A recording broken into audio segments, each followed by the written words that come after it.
We already said that in monopolistic markets, monopolists usually try to produce relatively small output, and they try to keep relatively high prices. This is kind of consistent with our intuition, but can we actually try to compare the market outcomes of monopoly with some more competitive markets? Well, we can try to use this kind of a bit theoretical comparison between pure monopoly and perfect competition. Let's have a look. So we start with the monopolistic situation. So we've got our demand and we've got marginal revenue and there is marginal cost. Come to that. Obviously, we get quantity that the monopolist would produce and supply to the market and the price they would charge.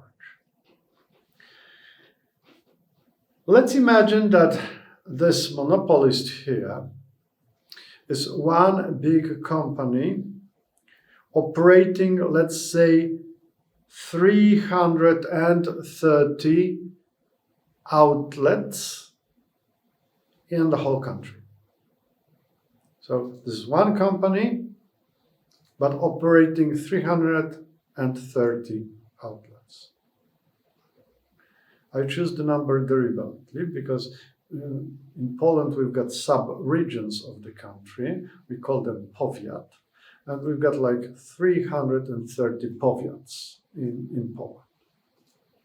So now imagine the situation that some kind of institution that monitors monopolistic markets decides that is the highest time to break the monopoly of this company and makes each and every outlet owned by this company an independent entity. So by the click, we make this pure monopoly the situation when we've got 330 independent businesses competing with each other.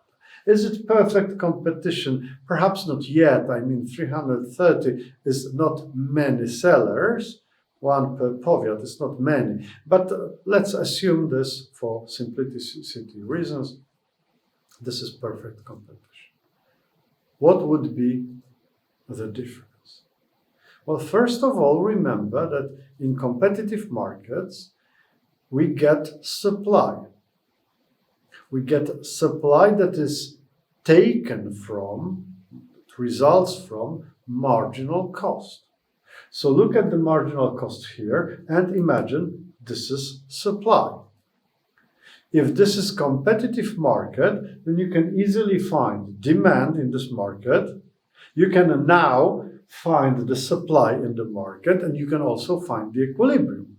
The equilibrium in this market would be the intersection between demand and supply curves, and this intersection offers you quantity in equilibrium that is bigger than monopolistic production and offers you equilibrium price that is significantly lower than monopolistic price. So as you can see, breaking the monopoly, converting it into kind of perfect competition market results in greater production, so more goods are available to people and lower prices. And those goods are more available because they are cheaper. That shows you why we believe that competition in the market is very useful. It is good for consumers. Obviously, it's not good for the monopolist itself, right? But we don't care. We care more about ordinary people. Such situations, like transforming pure monopoly into perfect competition, are pretty unrealistic. I mean, there are no natural incentives in the market for this to happen. Such a situation of breaking monopoly can be the outcome, the result of some government intervention. Hence, I said this institution that monitors the market, like in Poland, we've got UOKiK, right?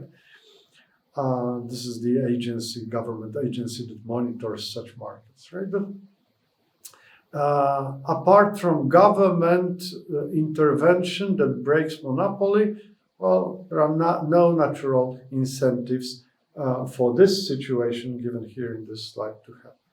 But actually, you can imagine the reverse situation, right? The reverse situation is when businesses take over their competitors. So you can imagine we had 330 independent outlets, and there is one outlet that is so good, so enterprising, so good at management, that takes over one and next one outlet. And imagine that there are economies of scale. So if you take over one of your competitors and the second one and the third one, then you operate four and you are a bigger business. So if there are economies of scale, then you really get comparative advantage over those small ones, and you take over next and next, and you keep on taking over them. It is possible that at a certain moment you will capture all of them, right? And if you capture all of them, this is what is going to happen, right? So you are going to reverse the situation. From competitive market, you would move to monopolistic market. And when you capture all of them, what would you do is you would certainly decrease the production, and you would certainly try to push prices up. So this is monopolization of industry. Pretty dangerous for consumers, right? It's not beneficial for consumers. It never is, right? But unlike the previous slide, this one is very natural. I mean, it may happen. There are natural incentives for this to happen. Okay, so take it into account. Right. So once more, we can try to compare monopoly with perfect competition market, and we would say that first of all, monopoly always leads to lower output, lower production, and higher prices. That's for sure. Next conclusion is that monopolists would ignore technological optimum. They would not produce as much as they could. They ignore it also over the long run. So, you know, in perfect competition, we had this situation that you may ignore technological optimum over the short run, but over the long run, you do not ignore it, because in perfect competition, over the long run, technological optimum is equal to economic optimum. So you want to have it. In monopolistic situation, monopolists would ignore technological optimum regardless of the question whether this is short run or long run.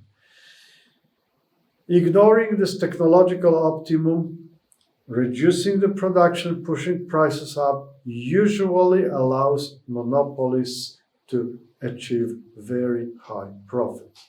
And those high profits can, and in many cases are, used for R&D expenditures, research and development, because then monopolist knows that they can build entry barriers, technological entry barriers, right?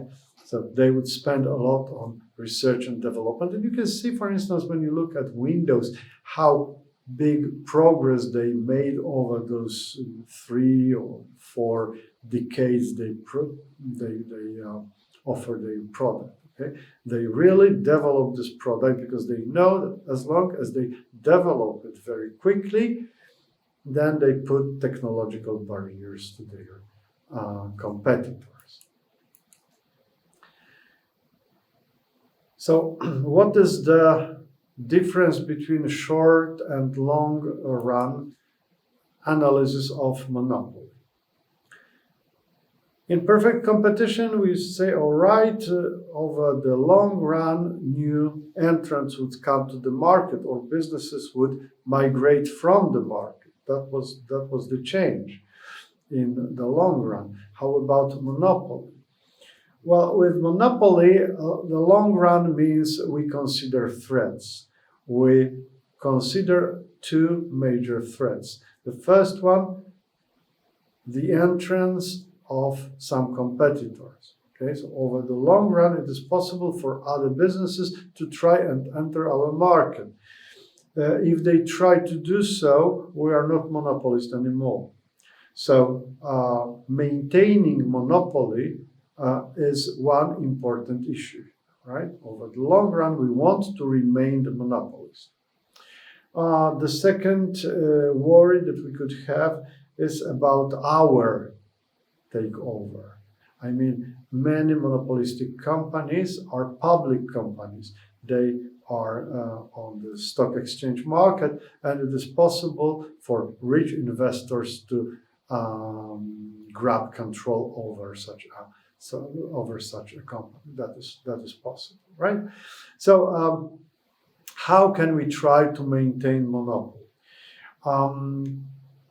Well, we try to defend the status quo that we have by strengthening and setting some formal barriers, right? To make it more difficult to enter our market. We can try using dumping, and dumping is selling below the costs, right? So your prices are below costs. That is a very nasty strategy, kind of killing for potential competitors. Dumping is illegal, but of course it happens. We know that it happens, right? When we want to defend ourselves against takeover, it is sometimes the solution of giving up profit maximization. So if we are afraid of other investors taking over our business, we may deliberately decide that we will not maximize the profit. Therefore, our business wouldn't look so attractive, and perhaps they would simply give up the plans of taking over. And last two things that we can do, well, this is technological development that we already mentioned. The more sophisticated our product would be, the more difficult it is for competitors to enter our market and become our competition. And capacity development. This is what I said about excess capacity already.